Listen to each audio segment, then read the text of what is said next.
Well, hello folks. Taking a break from the kitchen today, and I'm out here in Perrin, as you can see by the thumbnail. I've got a little project I want to do out here. I want to talk about plasma cutters real quick for a second. I have a small plasma cutter that I bought many years ago. I think I paid probably $175 for it, 175 bucks. And I've used it a little bit. It's kind of small and it does thin stuff pretty well. I used it to make the little sign that I have out there on my front gate here in Perrin and cut the words out. I used it also to cut the bottom out of this bucket, and now I put a new leading edge on it, but I couldn't cut that leading edge with it was a big piece of leading edge that I had, and I couldn't cut it with the plasma cutter. It was too dang thick. I don't think I use it on anything on this trailer, maybe on the expanded steel on the back. And for the most part, I have used my torches that I have and used this metal cutoff saw. Now, this saw doesn't do a great job on cutting metal. It works, and it cuts a nice straight line, but it throws sparks everywhere. It takes a long time to cut something thick.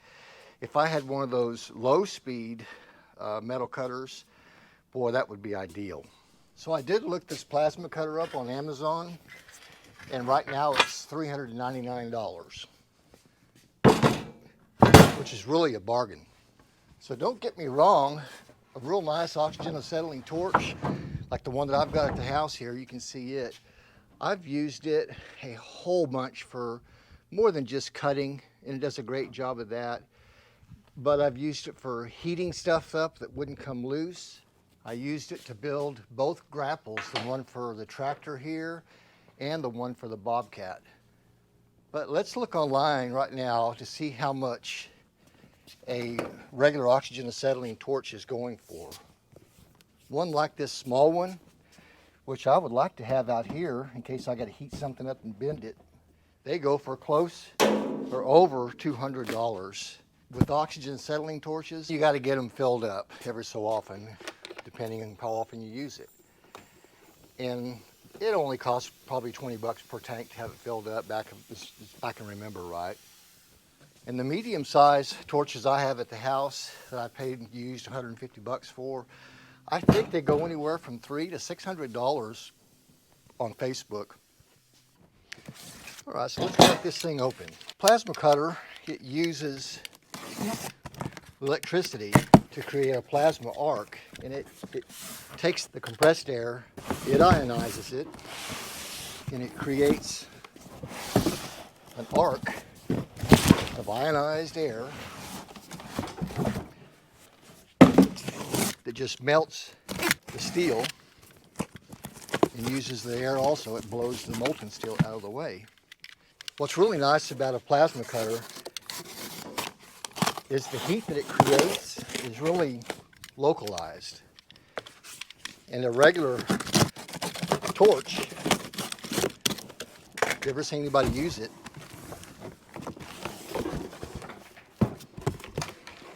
you have to get it red hot and then used the air to blow the metal out of the way. And you can cut it pretty straight if you're good. I've never been really good at it.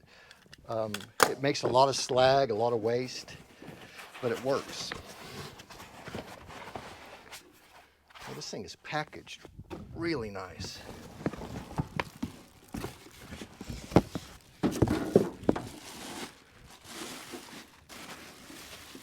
This works on 220 or 110. According to Amazon's information on this, it'll cut 10 millimeters on the 110 side and 20 millimeters on the 220 side.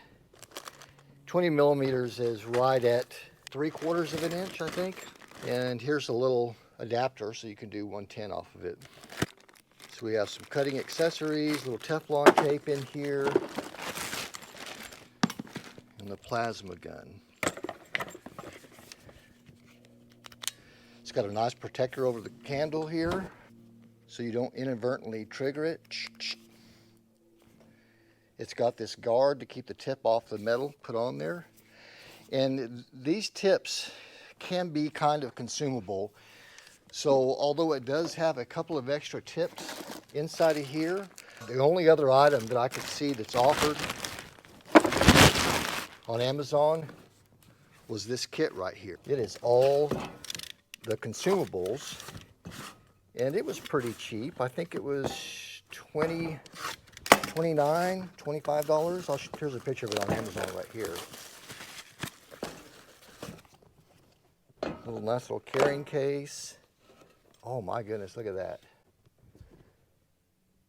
I will be able to keep cutting with this for a long time. That's pretty nice. It's got a bunch of guards, the ceramic tips. Oh, that is very, very nice. If you get one of these plasma cutters, you should get one of those.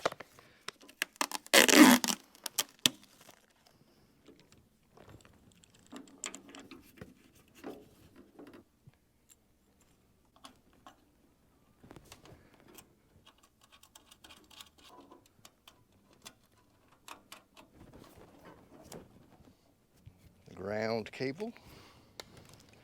Oh, so let's look right now real quick online and see how much a 75 amp name brand cost.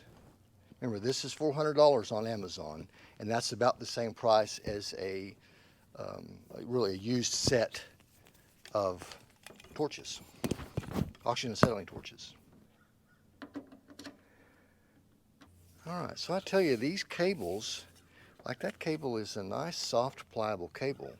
And it's got this ground clamp here. It's got a nice band that goes both sides and copper on those. And it's got a good stiff feel to it. That's nice.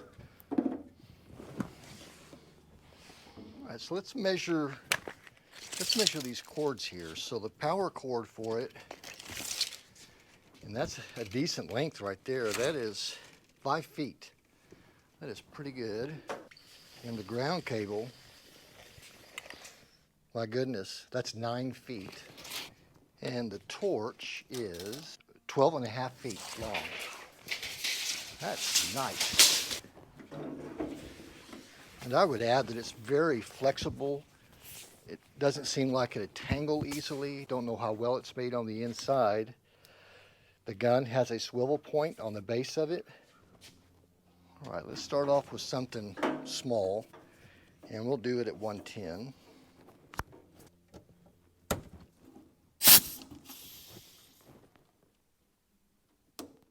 Okay, so right now,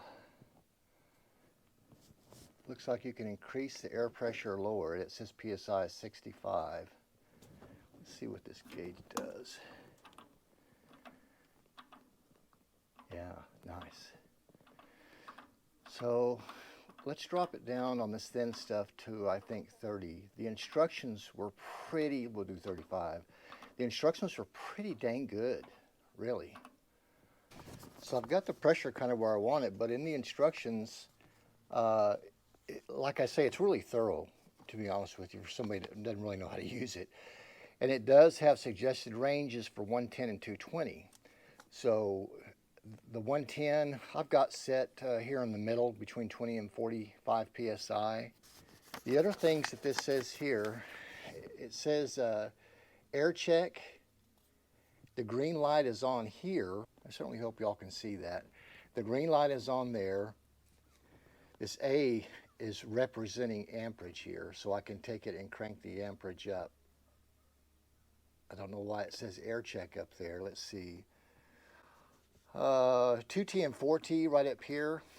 2T means that when you press the torch and unpress it, it stops working and starts working. You have full control. 4T is you trigger it on and it stays on without you having to hold the trigger. And then you trigger it to go back off again. I don't know that I'd ever want to use that.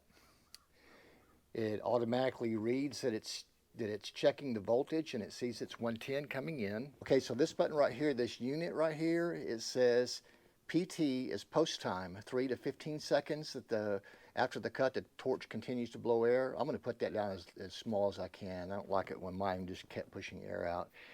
And then the PA stands for pilot arc time, 3 to 15 seconds, adjusted duration of the pilot arc. So I want those all very small. It is at 3 seconds, and then PA is at 5 seconds. Let's see, 4, 3. Very good. And then this one's plate or mesh, so we're going to do a plate steel right now. Amperage, gosh, I don't know. I guess we'll just have to play around with it. How high will that go up here? 40, yeah. So let's go halfway. We'll go 20. All right, let's cut some.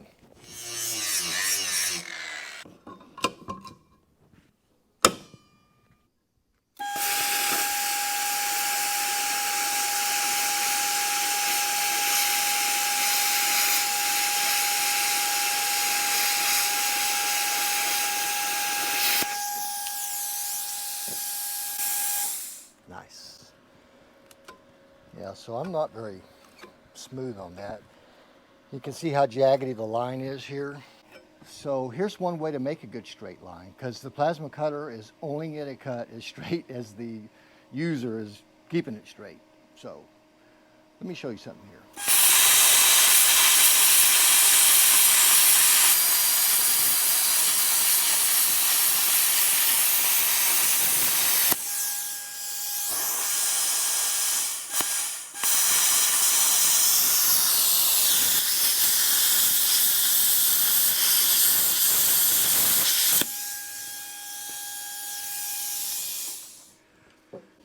So I can make a straighter line like that, but let me crank this heat up just a little bit.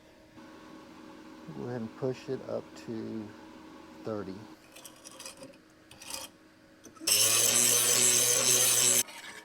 That's better. It was jagged right there, and it's making it kind of a jaggedy line.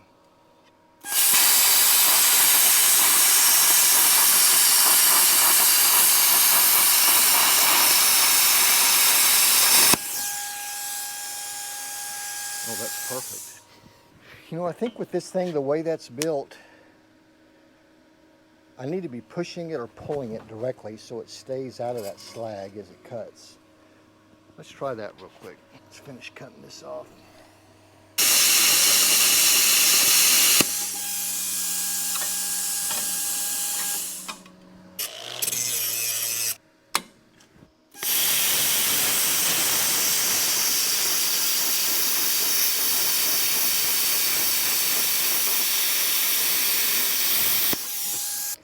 Yeah, that makes all the difference in the world. Well, it leaves a good cut right there. And is it hot? Yeah. If that was with a regular oxygen acetylene torch, it would be glowing red hot. But as it were, I mean, I can literally touch that. All right, let's try something thicker. All right, so let's cut a little piece off of here. That is a little bit thicker than this base angle. Not a whole lot thicker, but let's try it.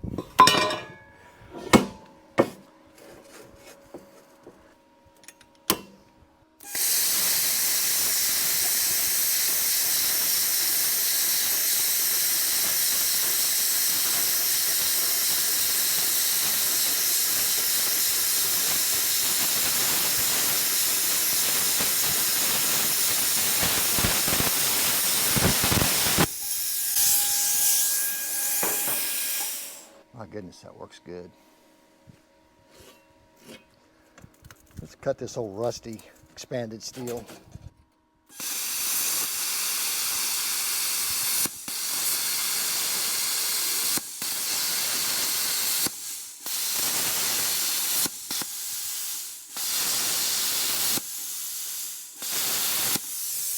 All right, that really cuts well, but it has a mesh option on here. Let's see what that mesh thing does. All right, with mesh, let's see how that differs. So before, when I was cutting, it paused between each one of those holes. Let's see if it pauses the same.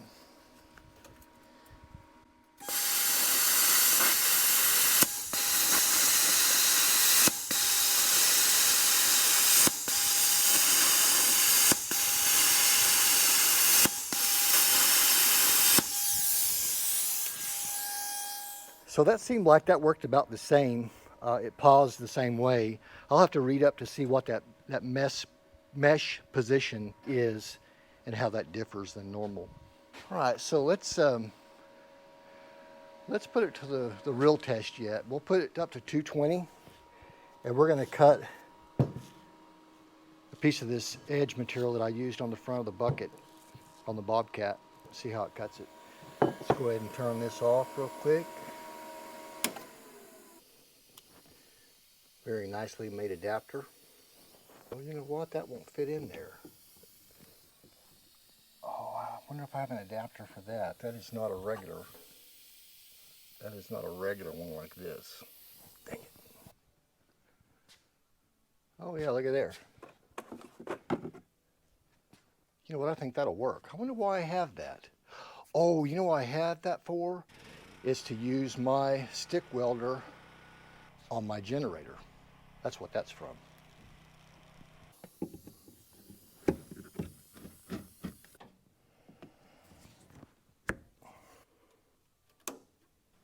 Oh, I don't have that breaker on.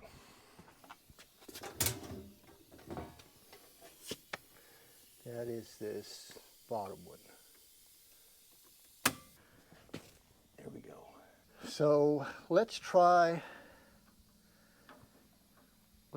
the PSI on up to, I don't know, it says it'll cut 3/4 inch and that's only half, so we'll try 50 PSI because I can go to 60. And the amperage on this, ooh, look at that. Go all the way to 75, so let's try 60 amps. Now let's try 70. 51 PSI, 70 amps. Change it back to plate. That's it. All right, let's try.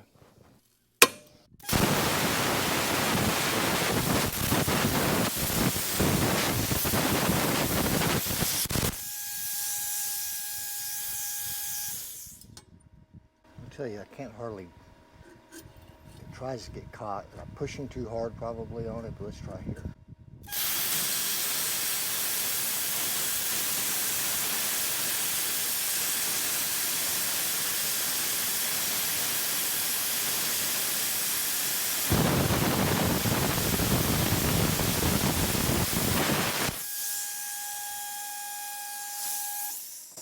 Golly, look at that cut. I mean, it didn't have a problem with that at all. If I was a little smoother, or if I turned the pressure up even higher, or the voltage up higher, that slag would be gone off the bottom. But man, that's great. Let's cut this one right here. I wonder how hot that is. I mean, really, it's not even hot hardly. I bet that is, though. A little bit. It ain't red hot, though.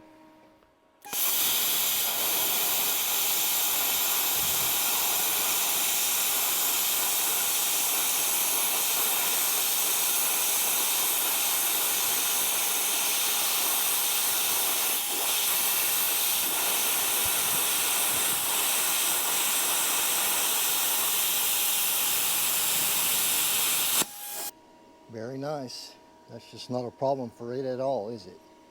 So I wonder what if I had to plunge in there and cut a hole for like a big bolt that I didn't want to drill. Let's see if it'll do a little plunge cut like that. And I'm gonna crank it all the way up. There would be no way that I could touch this if I just cut that with a torch. No way. All right, so we're going to go ahead and crank it all the way up to 75. And air pressure all the way to 60. Boom. All right, let's see if we can blow a semi-round hole in that thing.